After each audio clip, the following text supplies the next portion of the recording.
আল্লাহ তাআলা বলেন ওয়া মা আরসালনাকা ইল্লা রাহমাতাল লিল আলামিন। নবী, আপনি গোটা বিশ্বের জন্য রহমত, শুধু মানব গোষ্ঠীর জন্য না, দানব গোষ্ঠীর জন্য না, জিনদের জন্য না, প্রাণীকুলদের জন্য না, শুধু ফেরেশতাদের জন্য না, গোটা বিশ্বের জন্য বিশ্ব নবীকে রহমত হিসাবে প্রেরণ যিনি করেছেন তিনি কে? এজন্য আল্লাহ তাআলা বলেন فبما رحمة من الله لنت لهم ولو كنت فظا غليظ القلب لانفضوا من حولك। আল্লাহ রাব্বুল আলামিন বলেন, আমি আপনার হৃদয়টা করে ভাবেন, আপনি কমল দিলের মানুষ, আপনি খোশ মেজাজের মানুষ। বিশ্ব নবী এতটা খোশ দিলের মানুষ ছিলেন, এতটা নরম দিলের মানুষ ছিলেন, বিশ্ব নবী যেখানে যাইত মানুষ তার পিছে পিছে যাইত। সুবহানাল্লাহ। তায়েফ ময়দানে রাসূল সাল্লাল্লাহু আলাইহি সাল্লামকে যখন পাথর মারা হয়েছিল, পা থেকে রক্ত ঝরতে ঝরতে পায়ের মোজা পার সাথে আটকে গিয়েছিল। আগাতে আগাতে তিনি অবসন্ন হয়ে পৌঁছিলেন। এমন সময় একদম ফেরেশতা এসে বললেন, ওগো আল্লাহর হাবিব, আমি পাহাড়ের দায়িত্বে নিয়োজিত ফেরেশতা। আল্লাহ বলেছেন, আপনি যদি চান তাহলে দুই পাহাড়কে চাপ দিয়ে পুরো মক্কা এবং তায়েফবাসীকে নিষ্পেষিত করে দেব। উত্তরে আল্লাহর হাবিব বললেন, আমি চাই না এরা শেষ হয়ে যাক, বরং আমি আল্লাহ তাআলার কাছে আশা রাখি এরা বেঁচে থাকুক। এরা না মানলেও ভবিষ্যতে এদের বংশ থেকে কেউ না কেউ এক আল্লাহকে মানবে এবং মুমিন হবে। সুবহানাল্লাহ। আল্লাহ রাসূল সাল্লাল্লাহু আলাইহি সাল্লাম তিনি ফেরেশতাকে ওই অনুমতি দিয়ে দিতেন, তাহলে তায়েফবাসীরা শেষ হয়ে যেত। কিন্তু তিনি তা করেননি, নিজের কষ্টের দিকে কখনো তাকাননি, বরং উম্মতের ফায়দা কোন জিনিসে সেটাই লক্ষ্য করেছেন। আল্লাহু আকবার। এই জন্য আল্লাহ তাআলা বলেন, ওয়ামা আরসালনাকা ইল্লা রাহমাতাল লিল আলামিন। মক্কার কাফেররা রাসূল সাল্লাল্লাহু আলাইহি সাল্লামকে কম নির্যাতন করেনি, রাসূলের সাহাবীদেরকে কম নির্যাতন করেনি। নির্যাতন যত প্রকার হতে পারে সব প্রকার তারা করছে। সাহাবা কেরাম সহ্য করতে না পেরে জীবন বাঁচানোর তাগিদে দেশ ত্যাগ করেছেন। কেউ কেউ হাবশা দেশেও চলে গিয়েছে। এক সময় আল্লাহ রাসূল সাল্লাল্লাহু আলাইহি সাল্লাম সহ সকলেই মদিনায় চলে গেছে। আল্লাহ রাসূল সাল্লাল্লাহু আলাইহি সাল্লাম কোন কষ্টে মক্কা থেকে মদিনায় যাননি। আল্লাহ রাসূল সাল্লাল্লাহু আলাইহি সাল্লাম যখন মক্কা থেকে মদিনায় চলে যান, তখন মক্কার দিকে তাকিয়ে বলেছিলেন, আ মক্কা, কত পবিত্র তুমি, আমার কত প্রিয় তুমি। যদি আমার লোকেরা আমাকে বের করে না দিত, তাহলে আমি মুহাম্মদ তোমাকে ছেড়ে অন্য কোথাও বসবাস করতাম না। কিন্তু যখন মক্কা বিজয় হলো, যারা রাসূল সাল্লাল্লাহু আলাইহি সাল্লামকে নির্যাতন করেছিল, তারা ভয়ে থরথর করে কাঁপতেছিল। এখন আর উপায় নেই, মুহাম্মদ এখন সব প্রতিশোধ নিয়ে নেবে। এই ভয়ে মক্কার কাফেররা মক্কা থেকে চলে যাইতেছিল। আল্লাহ রাসূল সাল্লাল্লাহু আলাইহি সাল্লাম যখন বুঝতে পারলেন মক্কার কাফেররা মক্কা থেকে চলে যাইতেছে, আল্লাহর হাবিব ঘোষণা করে দিলেন, হে মক্কাবাসী, তোমাদের প্রতি আমার কোনো অভিযোগ নেই। কোনো প্রতিশোধ আমি নিব না। তোমরা যে যেখানে থাকাটা নিরাপদ মনে করো, সে সেখানে নির্ভয়ে নির্বিঘ্নে থাকতে পারো। আমি মুহাম্মাদের পক্ষ থেকে কোনো প্রতিশোধ নেওয়া হবে না। সুবহানাল্লাহ। আল্লাহ তাআলা বলেন, ওয়া মা আরসালনাকা ইল্লা রাহমাতাল লিল আলামিন। ও নবী, আপনি গোটা বিশ্বের জন্য রহমত, শুধু মানব গোষ্ঠীর জন্য না, দানব গোষ্ঠীর জন্য না, জিনদের জন্য না, প্রাণীকুলদের জন্য না, শুধু ফেরেশতাদের জন্য না, গোটা বিশ্বের জন্য বিশ্ব নবীকে রহমত হিসাবে প্রেরণ যিনি করেছেন তিনি কে?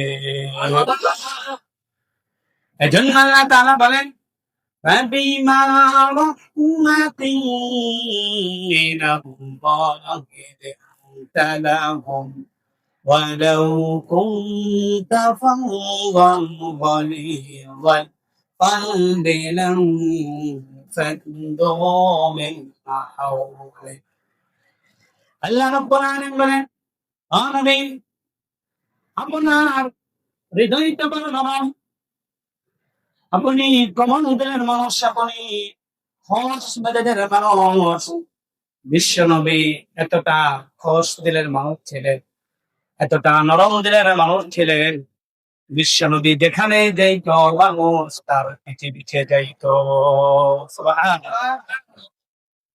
এজন্য আল্লাহ বলেন, ও নবী, আপনার হৃদয়টা বড় নরম, কমল দিলের মানুষ আপনি, আপনার ভিতরে রহমতের বারিধারা এত বেশি, আপনি হ্যাঁ বললে শরীয়তের হুকুম হালাল হয়ে যায়, আপনি না বললে শরীয়তের হুকুম হারাম হয়ে যায়।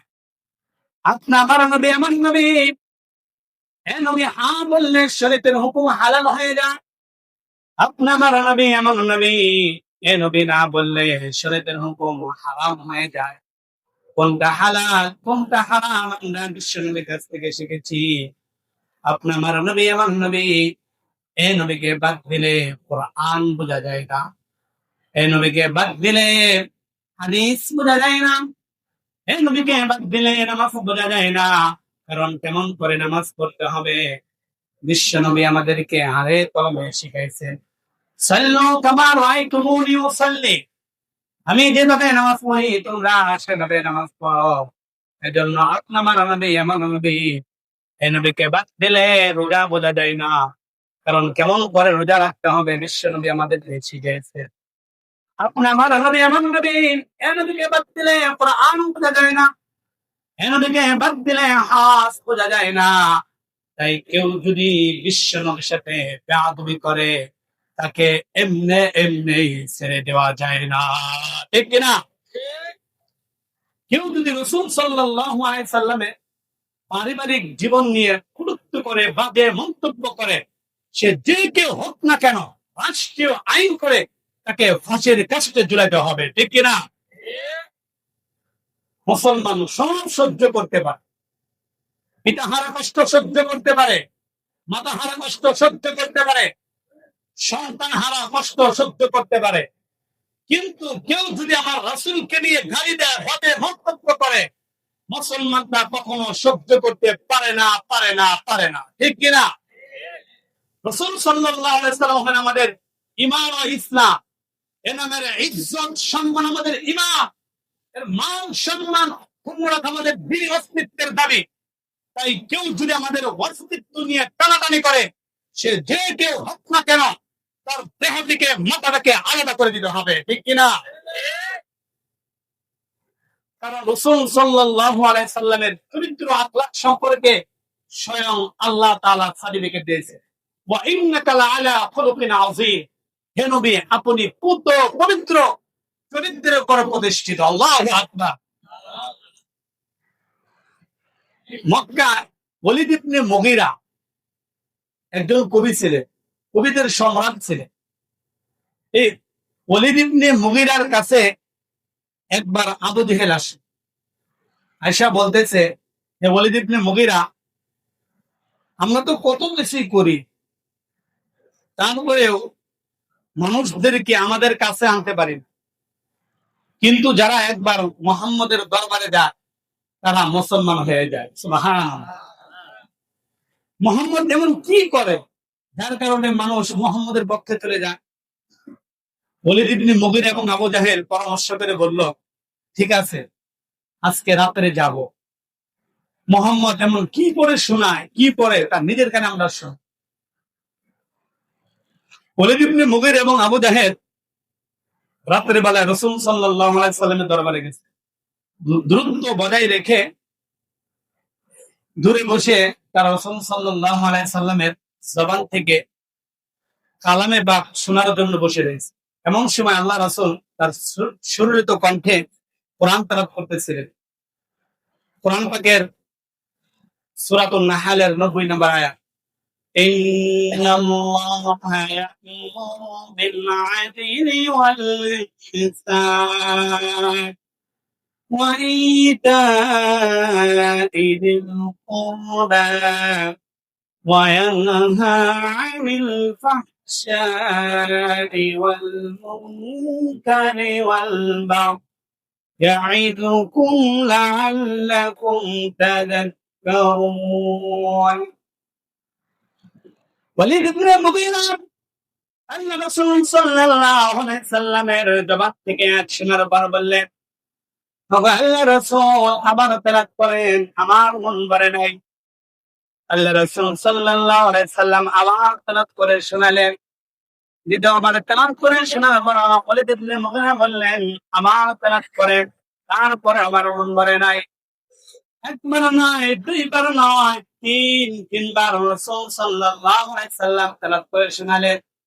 এবার ওলীদ ইবনে মুগীরা বলে, কসম করে বলি, এরা রাসূলের জবানের কোনো কথা নয়, এটা হলো ওই আরশের মালিকের ওই শিবাড়ির কোরআন পাকের তেলাওয়াত।